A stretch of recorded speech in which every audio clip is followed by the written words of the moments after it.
Et c'est une quinzaine noire pour l'emploi qui se termine. Depuis le 1er septembre, les annonces de fermeture, de licenciements se multiplient.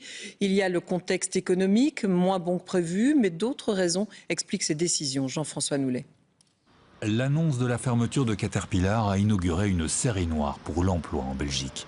2200 emplois chez Caterpillar, chez AXA 630, chez PEV 300, 274 chez Doegbert, 288 chez IBM, plus une série d'autres entreprises touchées. Et au total, ce sont au moins 4000 postes concernés depuis le début du mois.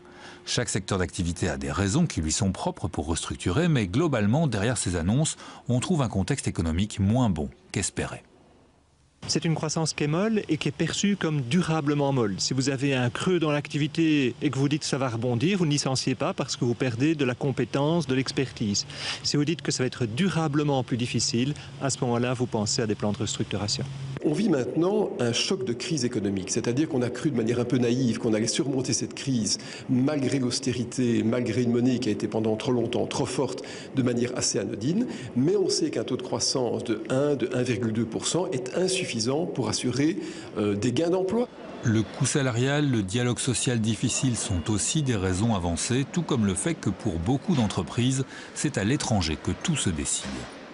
Il y a un problème majeur, c'est que la plupart des entreprises qui licencient ont un centre de décision étranger et on se rend compte maintenant de nouveau de l'écrasante responsabilité des gouvernements des années 80 et 90 qui n'ont pas réussi à établir un dialogue patronal, un dialogue actionnarial suffisamment stratégique pour garder des centres de décision. Plus marginalement, on peut aussi soupçonner les entreprises d'accélérer les restructurations avant la fin de l'année, car après, prépensionner sera plus difficile. Quand il s'agit d'un changement dans l'âge de la pré-retraite, qu'est-ce que vous constatez?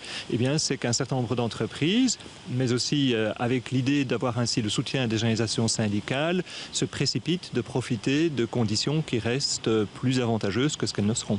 Les entreprises ont aussi probablement laissé passer les élections sociales du printemps pour calmer le jeu et profiter ensuite de l'été pour peaufiner leur stratégie de restructuration.